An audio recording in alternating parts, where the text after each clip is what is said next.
इस रिपोर्ट को देखते हुए तो पाकिस्तान में कोई भी इंडिकेटर हौसला अफजा नज़र नहीं आ रहा। ना स्टेट क्राफ्ट में जो गवर्नेंस का ढांचा है, ना पाकिस्तान की ज़राअत जो हमारी रीढ़ की हड्डी है, ना पाकिस्तान की सनतें, ना पाकिस्तान का ह्यूमन कैपिटल।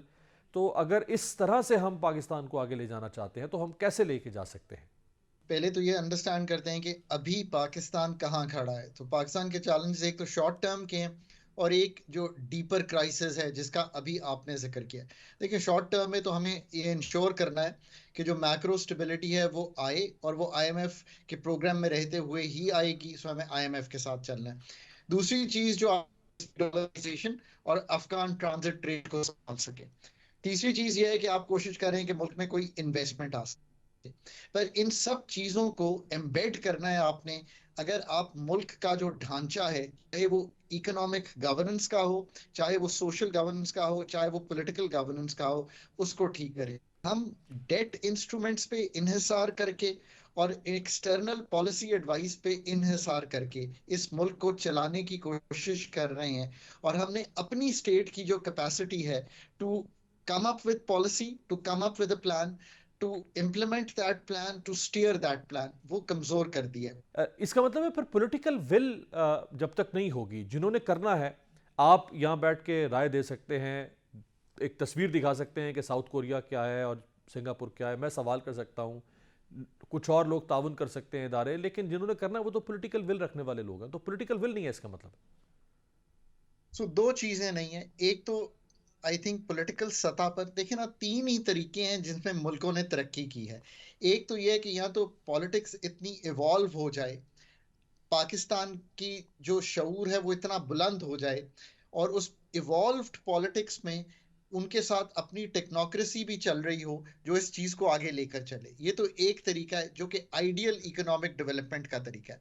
तीसरा तरीका है जिसका आपने अभी जिक्र कर दिया। सो पहला तरीका इवॉल्व डेमोक्रेसी, दूसरा ऑटोक्रेटिक तरीका है, और तीसरा तरीका है कि कोई आई थिंक ऐसा बार्गेन हो जिसमें स्टेट के सारे ऑर्गन्स जो हैं वो एक तरफ पोल कर रहे हो। आई थिंक पाकिस्तान इस वक्त जो है वो मतलब इस तरफ जाने की तरफ दिखाई दे रहा है। अर्ली साइंस यही हैं। चाहे वो एसआईएफसी का मॉडल हो, एस्टेब्लिशमेंट ने अभी ये जितना काम किया है वो आपके सामने हो, ये हम उस तरफ जाने की कोशिश कर रहे हैं।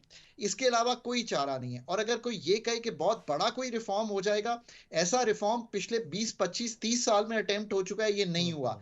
ये एडवाइस इस चीज पे ना बेस्ड हो कि पाकिस्तान में मैन्युफैक्चरिंग इस तरह से होगी कि बाहर से सारी चीजें आएंगी, गाड़ी असेंबल होगी और पाकिस्तान में सस्ती बिकेगी। This is not a manufacturing advice, this is not a good auto policy.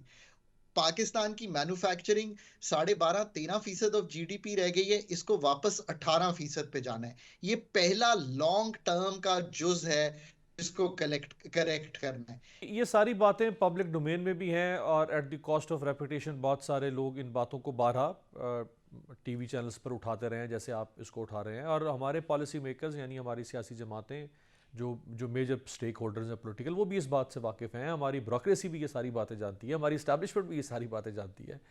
फिर वो डेड एंड कहाँ पे है जहाँ पे हम खड़े हैं? ये सब हो क्यों नहीं सकता? जानते तो सब है लेकिन हो क्यों नहीं सकता? और कर कोई कोई कर क्यों बिकॉज नहीं पा रहा? चीन, जी अमीर, ये बड़ा सादा सी गुफ्तगू है। बिकॉज चेंज एजेंट्स जो हैं वो आप सरकार में इंडक्ट कर नहीं पा रहे। हम्म। जब तक वो चेंज एजेंट्स आप सरकार में इंडक्ट नहीं करेंगे, चाहे वो पॉलिटिकल पार्टीज करें, चाहे वो एस्टैब्लिशमेंट करे, जो इस चेंज को इंश्योर कर सकें। देखिए, इकोनॉमीज फॉर बेटर और फॉर वर्स जो तरक्की करती हैं या नहीं करती हैं, वो इसलिए नहीं सिर्फ होता कि आपने प्लान अच्छा लिख दिया या नहीं लिख दिया। प्लान तो एग्रीकल्चर ट्रांसफॉर्मेशन का हमने भी कोई लिखा होगा, but it is the people जो इसको एनविजिज करते हैं, फिर उसको लिखते हैं और फिर उसको एग्जीक्यूट करते हैं। ये तीनों चीजें मिसिंग है। दुनिया में इतनी स्पेशलाइजेशन हो गई है, इसमें बिलीव करें। अगर नहीं बिलीव करेंगे तो आप खुद कभी भी नहीं प्लान लिख हम्म। पाएंगे। और फिर इन्हिसार आपका, इस वक्त आपका कौन सा डॉक्यूमेंट इन्वोग है? आप कहेंगे आईएमएफ का डॉक्यूमेंट है। मैं भी कहता हूं कि उसको फॉलो कीजिए। नेक्स्ट जो आईएमएफ का डॉक्यूमेंट लिखना है, अब सोचिए कि क्या आप वो खुद लिख सकते हैं कि नहीं। मैंने पाकिस्तान का आईएमएफ का वो प्रोग्राम कंप्लीट करवाया जो पाकिस्तान ने एक ही प्रोग्राम अपनी जिंदगी में किया। हम अपना डॉक्यूमेंट बैठकर खुद लिखते थे और फिर आईएमएफ से शेयर करते थे। हम्म। अब क्या आप नेक्स्ट आने वाली हुकूमत में ये सकत डाल सकते हैं कि आप आईएमएफ के डॉक्यूमेंट की जुजियात खुद लिखिए, खुद तश्कील कीजिए हम्म। And then share it with them. और वो पाकिस्तान के जो डीपर मसाइल हैं जिनका हम जिक्र कर रहे हैं, बियॉन्ड के आप कीमतों को तब्दील कर दें, सही। आप मालियाती खसारा टैक्स लगाकर ले आएं, मॉनेटरी टाइटनिंग कर दें, डीवैल्यूएशन कर दें, मच बियॉन्ड दैट जो है एटलीस्ट आ- सोच करें।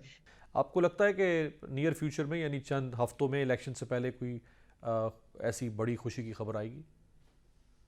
देखिए, एक तो ये तय है कि इन्वेस्टमेंट टू जीडीपी 13.7% पे है। ईस्ट एशिया का 30% पे था जिन्होंने तरक्की की। फिर मैं इसलिए मिसाल देता हूं कि आप देख लीजिए कि आप कहाँ खड़े हैं। हम्म। उसको बढ़ाने का एफडीआई एक तरीका है। FDI just not in terms of monies but technological transfer as well as managerial transfer. So hmm. एक तो इस तरह सोचिए, सोचिए मुख्तलिफ अंदाज में। पाकिस्तान की पैदावारी सलाहियत बढ़ाने के लिए वहां से टेक्नोलॉजी लाइए।